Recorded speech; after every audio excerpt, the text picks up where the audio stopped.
اس کے روٹس اہل بیت نے بتایا کہ شہوت کو بجھانے کا بہترین طریقہ یہ ہے کہ اپنے اولادوں کی جلد از جلد شادی کر لو. جو اللہ نے حلال لذت دی، حلال گوشت، حلال لذت، حلال کھانا، حلال پانی، حلال شربت، تمام تر چیزیں جو اللہ نے حلال بنائی ہیں وہ تمہاری اندر کی شہوانی نفس کی بھوک کو بجھانے کے لیے بنائی ہیں. لیکن اگر تو اس کو بجھاتا نہیں ہے تو یہ غلط راستے سے اپنی بھوک کو بجھانا شروع کر دے گا. پھر میڈیا کی طرف جائے گا، پھر سوشل میڈیا کی طرف جائے گا، وہاں پہ بے تحاشا اتنا مٹیریل پڑا ہوا ہے کہ پوری زندگی بھی اگر یہ دیکھے اس کے لیے کمی نہیں ہے. تو فرمایا اگر ڈائریکشن اس کی صحیح ہو جائے گی تو اس کی زندگی بھی کیا ہو جائے گی؟ صحیح ہو جائے گی. اگر ہم بچوں کو ڈائریکشن نہیں دیں گے، ایک جنگل میں بھیج دیں، وہاں پہ ہر گندی چیز پڑی ہوئی ہے، تو میں نے کسی سے سوال کیا، میں نے کہا یہ بتاؤ کہ اپنے بیٹے کو گاڑی دو گے اگر اسے گاڑی نہ چلانا آئے؟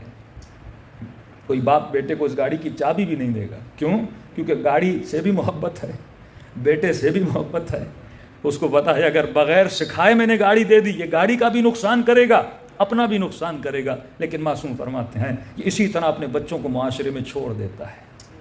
اس سے پرواہ نہیں ہے کہ یہ بچہ اپنی روح کو کتنا تباہ و برباد کر رہا ہے. یہ صبح سے شام تک شیطان کے جنگل میں ہوتا ہے، اور جب گھر آتا ہے اس بچے کا دل مردہ ہو جاتا ہے. امام کی حدیث پڑھو نا کہ لوگ جب صبح گھر سے نکلیں گے تو مومن ہوں گے، لیکن جب گھر کو رات واپس آئیں گے تو منافق یا کافر ہو کر واپس آئیں گے. اس میں ایسی کون سی تبدیلی ہے جو ایک دن میں اس کا ایمان تباہ و برباد ہو گیا؟ کیونکہ یہ جب باہر جاتا ہے تو آنکھوں کو نجس کر کے آتا ہے، کانوں کو نجس کر کے آتا ہے. تو فرمایا ابتدا یہ چوتھا درجہ یہ ہے کہ اے مومن اپنے باطنی آنکھوں کو پاک رکھو، اپنی زبانوں کو گناہوں سے بچاؤ، جھوٹ سے بچاؤ، غیبت سے بچاؤ، اپنے کانوں کو غنا کی آوازوں سے بچاؤ، غیبتوں کی آوازوں سے بچاؤ. کوئی کسی مومن کی برائی کرے تو کہا مولا میں اسے اتنا مناتا ہوں لیکن سنتا نہیں، اس کی عادت ہے برائی کرنا. امام فرماتے ہیں جب بھی برائی کرے ہم پر اور ہماری آل پہ صلوات بھیج دیا کرو. صلوات پڑھے محمد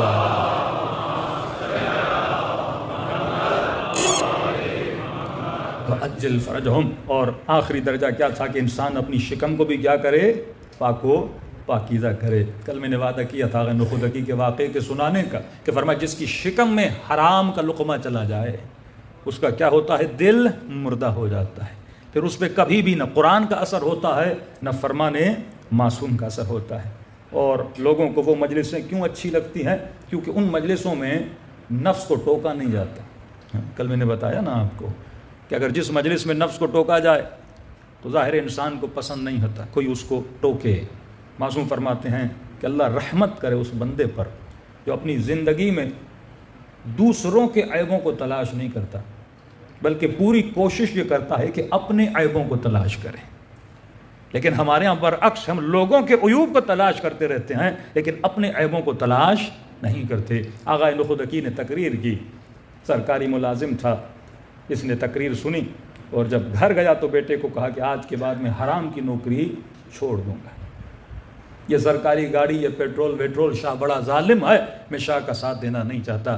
بیٹا پریشان ہوا کہ اتنی نعمتوں میں رہ رہے ہیں اور باپ ایک مولوی کے کہنے پہ سب کو چھوڑنے کے لیے تیار ہو گیا. اتنا بڑا گھر، اتنا بڑا بنگلہ، یہ گاڑیاں، سب کچھ چھوڑ دوں گا، سب کچھ چھوڑ دوں گا. یہ حرام کی کمائی ہے میرے لال، میں جاؤں گا حلال کماؤں گا.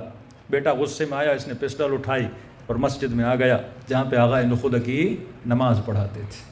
نماز سے باہر نکلے، یہ چھپ چھپ کے ان کے پیچھے گیا کہ کسی بند گلی میں جا کے قبلہ کو گولی مار دوں کہ نہ یہ رہیں گے نہ ہمارے باپ کو کوئی نصیحت کرنے والا رہے گا. تو ان کا پیچھا کیا اور کرتے کرتے جب اپنے گھر کی گلی میں پہنچے، یہ باہر نکل کر گولی مارنے ہی والے تھے تو آغا نخودکی نے وہیں سے آواز دی، میرے لال تو علی کا چاہنے والا ہے، علی والے پیچھے سے نہیں مارتے، میرے آگے آ جا، مارنا ہے تو آگے آ کر مار. یہ پریشان ہوا، کہتا جیسے میں نے دیکھا یہ جملہ ظاہر کیا تو وہ تو مجھے دیکھ نہیں رہے تھے، میں تو پیچھے چھپا ہوا تھا، اور ایسے ان کی آواز کی میرے اوپر دہشت طاری ہوئی کہ میرا بدن کانپنے لگا. کہ میں نے آغا خامنئی کا جملہ آپ کو بتایا تھا نا کہ جب چھوٹے سے بچے نے کہا کہ قبلہ دنیا آپ سے کیوں ڈرتی ہے، تو آغا خامنئی نے کیا جواب دیا؟ یہ نہیں کہا کہ ہمارے میزائلوں کی وجہ سے ڈرتی ہے، یہ نہیں کہا کہ ہم نے بڑا انقلاب لایا ہے اس لیے ڈرتی ہے، یہ نہیں کہا کہ بیٹا میں نماز تہجد پڑھتا ہوں دنیا اس لیے ڈرتی ہے. سمپل سا جواب دیا کہ میرے لال کیونکہ ہم خدا سے ڈرتے ہیں، دنیا ہم سے ڈرتی ہے. جب آپ کے وجود میں خوف خدا ہوتا ہے، خدا آپ کا خوف لوگوں کے دلوں میں ڈال دیتا ہے.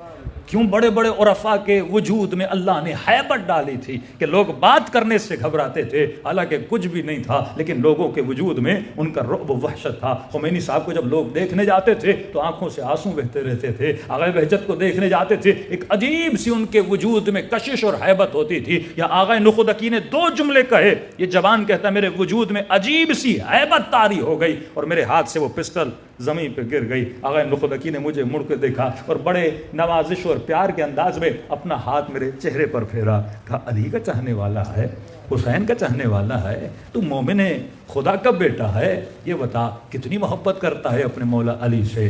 میں نے کہا کہ بہت محبت کرتا ہوں۔ کہ کبھی تمنا ہوئی کہ علی کی زیارت ہو؟ تو میں نے کہا کس کی تمنا نہیں ہوگی کہ مولا کی زیارت کرے؟ کہ اپنا ہاتھ مجھے دے۔ کہ ہاتھ میں نے آگے بڑھایا، کہ اپنی آنکھوں کو بند کر۔ کہ میں نے آنکھوں کو بند کیا، 2 لحظے نہیں گزرے، لمحے نہیں گزرے، کہ پھر اپنی آنکھوں کو کھول۔ یہاں میں نے اپنی آنکھوں کو کھولا اور میں نے کیا دیکھا؟ میں علی مولا کی زری کے سامنے کھڑا ہوا۔